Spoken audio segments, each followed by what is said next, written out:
Hello everyone, once again welcome to our physics class.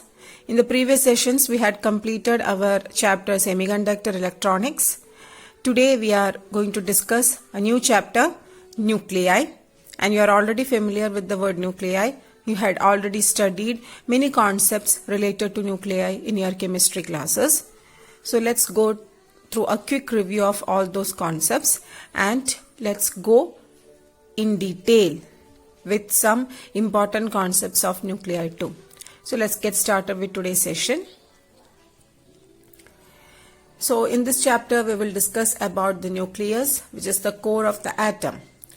Nucleus is located in the center of the atom and it is positively charged, whereas electrons are negatively charged and revolve around the nucleus in the orbits. We will also look at the composition of the structure of a nucleus and its different properties. How the present day energy crisis can be solved by using nuclear energy. This concept can also be discussed in this chapter. So let's go into detail. Composition of the nucleus. So what are the important components inside the nucleus? As you know, nucleus consists of protons and neutrons. And what are protons? Protons are positively charged particles which are present inside the nucleus. And neutrons are neutral. They don't have any charge. Okay, so neutrons are neutral as they don't have any charge. So the positively charged protons and the neutral neutrons are present inside the nucleus. And what do you mean by atomic number? Atomic number constitutes the total number of protons which are present in the nucleus of that atom. Atomic number is denoted by capital Z. And what is atomic number? Atomic number is the total number of protons present in the nucleus of an atom. And total number of protons is equal to total number of electrons too. Now, what is atomic mass? Atomic mass is the total number of neutrons and protons which are present inside the nucleus. So what is atomic mass? It is the total number of protons and neutrons present inside the nucleus. Mass of electrons is not considered while calculating the mass of atom, and only the mass of neutrons and protons are considered. So this is the important concept. While calculating mass of the atom, mass of electrons is not considered, only the mass of neutrons and protons are considered. Since the electrons are the lightest particles, their mass is not considered. That is the reason for not considering the mass of the neutrons. They are the lightest particles. And this atomic mass is also known as mass number. Mass number is denoted by capital A. So what is nucleons? Nucleons are the protons and neutrons. Components present inside the nucleus are called nucleons, and the components are protons and neutrons. So these protons and neutrons are together can be called as nucleons. And what is the general representation of an element?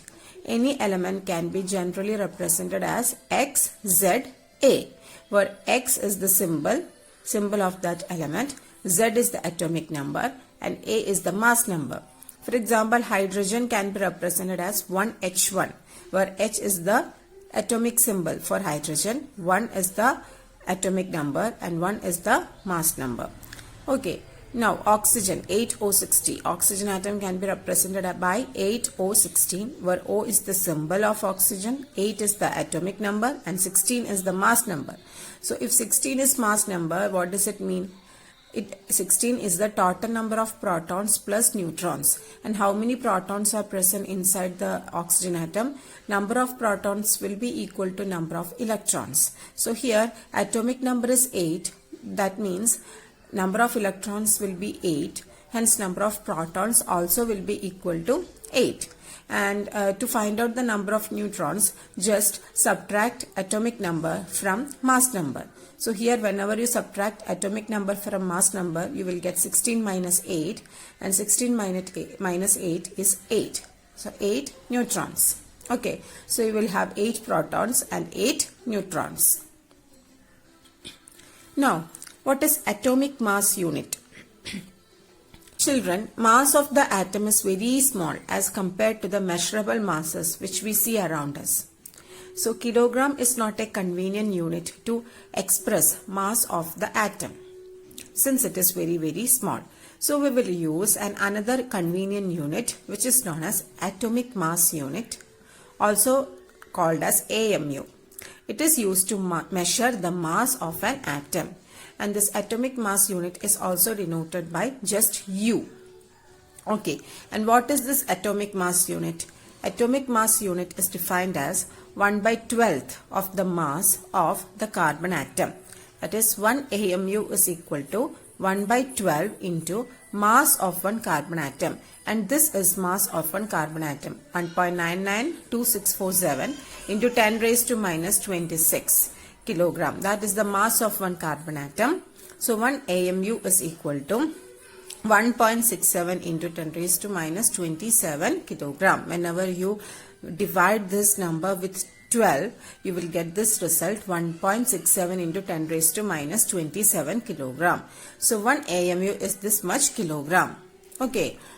So to measure mass of an atom, we can't use kilogram. It is not a convenient unit as it is very small, as mass of the atom is very small. So we use a convenient unit known as atomic mass unit, and it is also known as or denoted by U. An atomic mass unit is defined as 1/12th of the mass of one carbon atom. Okay, so 1 AMU is equal to 1.67 into 10 raised to minus 27 kilogram. You need to remember this formula. Okay, this conversion formula is very important and it is helpful for you to solve the numericals. So 1 AMU is equal to 1.67 into 10 raised to minus 27 kilogram. Okay. Now, to get the exact measurement of the atomic mass, an instrument known as mass spectrometer is used. So this is the picture of a mass spectrometer. So mass spectrometer is used to get the exact measurement of the atomic mass. Now, there is a small numerical based on the atomic mass. The three stable isotopes of neon are given: neon 1020, neon 1021 and neon 1022. These are the isotopes. You know what are isotopes. We will discuss about isotopes and all those things in the coming sessions. Don't worry. So they have respective abundances of 90.51%, 0.27% and 9.22%. The atomic masses of three isotopes are 1.99U, 20.99U and 21.99U respectively. Obtain the average atomic mass of neon. So you need to find out the average atomic mass of neon. In order to find out the average atomic mass of neon, first you need to find out the mass of neon, then abundance of neon, then multiply mass of the neon with abundance of neon. You need to do this step for each of the isotopes. So you need to multiply mass of this neon atom with its abundance, then plus mass of the second neon atom with its respective abundance, plus mass of third neon atom with its respective abundance, and all divided by the total abundance. Okay, so here we can proceed. What is the atomic mass of neon 1020? Atomic mass is 20. This atomic mass is given. It is 1.99U. It is given in the question. And what is the abundance of that atom? That is 90.51%. It is also given. Similarly, what is the atomic mass of the second neon atom, second isotope? It is 20.99U and its abundance is 0.27. Similarly, the atomic mass of third isotope is 21.99U and its abundance is 9.22%. So how will you find out the average atomic mass of neon? Average atomic mass of neon, that is M, is given by M1N1. That means atomic mass into its abundance, plus M2N2 plus M3N3 all divided by N1 plus N2 plus N3. That means sum or add the abundance of the respective atoms. Whenever you solve that, you will get the answer 20.1771U. Okay, so this is the average atomic mass of neon. And next we can discuss the different types of nuclei. As I told you, we will discuss about isotopes, isobars and isotons in the coming sessions. So now it's time to discuss about isotopes. So what do you mean by isotopes? Isotopes are two nuclei with same atomic number and different mass number. Okay, for example, three isotopes of carbon having same atomic number 6, but their mass numbers are different. That is 12, 13 and 14. So consider these three isotopes. Here, just look at the atomic number of these three isotopes. Atomic numbers are same. That is 6, 6, 6. But just look at their mass numbers. Mass number of the first atom is 12, second is 13 and the third one is 14. So these are isotopes. So isotopes are nuclei with same atomic number but different mass number. Now next is isobar. Isobar are nuclei with different atomic number but same mass number. Just look at this example, nitrogen and carbon. And when you look at their mass number of nitrogen is 14, mass number of carbon is also 14. But what about their atomic numbers? Atomic numbers will be different. Atomic number of nitrogen is 7 and atomic number of carbon is 6. So both are isobars as their mass numbers are same, which is 14, but their atomic numbers are 7 and 6 respectively. Now next category is isotones. Isotones are those nuclei which have different atomic number but same number of neutrons. Consider this example, boron B512 and carbon 6C13. So here what is the atomic number of boron? It is 5 and mass number is 12. Atomic number of carbon is 6 and mass number is 13. But the number of neutrons in boron, what is the number of neutrons in boron? That is 12 minus 5, that is 7. And what is the number of neutrons in carbon? That is 13 minus 6, that is 7. So the number of neutrons in both nuclei is same. In boron and in carbon, the number of neutrons is 7. Hence, these two nuclei are isotones. Okay. Now, what is charge on a nucleus? You know, nucleus is a positively charged and it consists of protons which are positively charged and neutrons which are neutral. As a whole, nucleus has to be positively charged. Okay. And from the Rutherford scattering experiment, it was very clear that nucleus is positively charged. Now, charge on the nucleus is such that the entire atom is electrically neutral as a whole. Okay. So, charge on this nucleus must balance the charge of the electrons. Then only the total atom can be neutral. That's why number of protons is equal to number of electrons. Okay. So if number of electrons is 10, then the number of protons also must be equal to 10.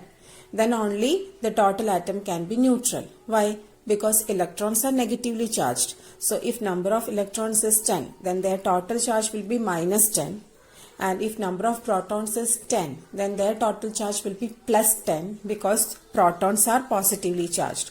And whenever you add minus 10 with plus 10, you will get 0. So the charge will be nullified. Hence, the charge on the nucleus should be such that the entire atom is electrically neutral. That is, the number of protons present inside the nucleus must be equal to the number of electrons. Okay. Atom consists of electrons, protons and neutrons. Consider an element Xz where Z is the atomic number. Number of protons is equal to Z and the number of electrons also must be equal to Z. Then total charge on all the electrons is equal to minus Ze, because charge of one electron is minus E, and since the number of electrons is Z, then the total charge of all electrons will be Z into minus E, that is minus Ze. Then total charge on the nucleus has to be equal to and opposite of the charge on electron. So the total charge of electrons is minus Ze. So the charge of the nucleus must be equal to plus Ze. Then only the atom can be electrically neutral. And whenever you add minus Ze plus Ze with plus Ze, you will get 0. That means the charge will be nullified. Now whatever I had discussed just now with an example has been stated here in the general form. Okay. Now, what is your concept about the size of the nucleus? In order to obtain an idea about the size of the nucleus, Rutherford performed the gold foil experiment. And from his experiment, he proved that size of the nucleus is extremely small. That's why most of the alpha particles passed without any deflection. In Rutherford's scattering experiment, a beam of alpha particles were made to pass through a small thin gold foil, and very few alpha particles were deflected. Isn't it? I hope you remember all these concepts. The alpha particles got deflected because of the repulsion with the nucleus, as alpha particles are positively charged. So the nucleus is positively charged, alpha particles are also positively charged. Positive and positive get repelled. Okay, so that's why the alpha particles got deflected or repelled, and they get repelled because both are positively charged. Very small number of alpha particles got deflected. It proves that nucleus is very small in size. Okay, and it was found that the radius of the nucleus of mass number A is given by R equal to R0 A raised to 1 by 3. So you must remember this formula. Radius of the nucleus can be found out using this equation. R is equal to R0 A raised to 1 by 3, where R0 is a constant, which is an empirical constant, and A is the mass number. And volume of the nucleus will be proportional to mass number. How? What is volume of the nucleus? Nucleus is spherical in shape, so volume of the sphere is 4 by 3 pi r cube. So here volume V is equal to 4 by 3 pi r cube, where r is the radius, and you know r is equal to r0 a raised to 1 by 3. So here volume can be written as r0 cube a raised to 1 by 3 whole cube. So what you will get? Just listen here. You know that r is equal to r0 a raised to 1 by 3, isn't it? So what will be r cube? R cube is equal to r0 cube into a raised to 1 by 3 whole cube. What is a raised to 1 by 3 into whole cube? It is a itself, because 1 by 3 into 3 will be 1, so a raised to 1. So you will get r cube is equal to r0 cube into a. Okay, then what is volume? Volume is equal to 4 by 3 pi r cube, and that is equal to 4 by 3 pi. What is r cube? R cube is r0 cube into a. And here this 4 by 3 pi r0 cube are constants, because 4 by 3 is a constant, pi is a constant, and I had told you r0 is also a constant. So volume is directly proportional to mass number A. Okay, because volume is proportional to r cube, and this r cube is proportional to A. R cube is proportional to A. That means density of the nucleus is independent of mass number. Why? Because you know density is equal to mass by volume. Okay, density is equal to mass by volume, and in the mass number we have m into capital A, and volume is also proportional to capital A.